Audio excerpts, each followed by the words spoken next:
સાથે શરૂઆત કરીએ પાર્થિવ, કારણ કે ઘણું બધું પોઝિટિવ સેટઅપ આજે ભારતીય બજાર માટે આગળ જોવા જઈએ તો સૌથી પહેલાં તો એક કાચા તેલના ભાવ જે લેવલ્સ હવે સોની નીચે આપણને પહોંચતા બતાવી રહ્યા છે બ્રેન્ટના, એક પોઝિટિવ છે. સાથે આરબીઆઈ દ્વારા જો રેકોર્ડ ડિવિડન્ડનું એક જે અનાઉન્સમેન્ટ છે એ, અને એની સાથે ધ્યાનમાં રાખીશું ડોનાલ્ડ ટ્રમ્પ જે પીએમ મોદીના ફરી એમણે વખાણ કર્યા છે અને આઈ લવ ઇન્ડિયા એમણે જે જણાવ્યું છે, આ બધા ફેક્ટર્સ તો છે. આ વચ્ચે માર્કેટને હવે, કારણ કે Q4 અર્નિંગ્સ હવે ઓલમોસ્ટ પૂરી થતી આપણે જોઈ, કઈ રીતે જોવા જોઈએ બજારને? આપ સૌને very good morning. C I think yes absolutely. સૌથી પહેલા હું અર્નિંગ્સની વાત કરું તો અર્નિંગ્સ ડિસ્પાઇટ ધ ફેક્ટ કે આપણે જાણીએ છીએ કે વોર અને એની જે ઇમ્પેક્ટ છે એ almost second half of February onwards આપણે જોયું કે ઇમ્પેક્ટ આવ્યું, પણ I think it has work slightly positively, કારણ કે ઘણી કંપનીઝ પાસે જે ઇન્વેન્ટરી હોય એનું હાયર એન્ડ ઉપર રીપ્રાઇસિંગ થવાના લીધે અર્નિંગ્સ અત્યાર સુધી હેવ બીન રિઝનેબલી ગુડ, અને ગોઝ ટુ શો કે ટિલ જાન્યુઆરી ઓવરઓલ ઇકોનોમિક ગ્રોથ અને અર્નિંગ્સ સારા મોમેન્ટમમાં હતા until this currency depreciation because of the war અને પ્લસ ક્રૂડ ઓઇલના જે 30-40% જેવું સ્પાઇક થયું, જે હવે ક્વાર્ટર વનના અર્નિંગ્સને ચોક્કસપણે એક થોડા હર્ટ કરશે. That is been the consensus view most of the call commentary of the companies.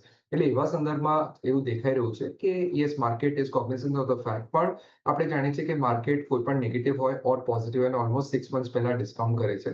અને લુકિંગ એટ ધ ચાર્ટર, ખાસ કરીને જે જીઓપોલિટિકલ આપણે વાત કરીએ અને ખાસ કરીને ગ્લોબલ મેક્રોઝની વાત કરીએ તો યુએસના યીલ્ડ્સ પણ જે સતત વધી રહ્યા હતા, તો તે દેખાઈ રહ્યું છે કે ત્યાં પણ ધ રેગ્યુલેટર્સ વોન્ટ કે યીલ્ડ્સ વધારે પડતા સ્પાઇક ના કરે, which is indirectly good news for emerging markets. અને ખાસ કરીને આઈ થિંક યુએસ તરફથી જે સંકેત આવ્યા અને જે રીતે આઈ થિંક ચર્ચા થઈ રહી છે, અને Mister Donald Trump has never denied the fact કે India is a good friend and Mister Modi sir જોડે એમનું બહુ સારું ટ્યુનિંગ છે.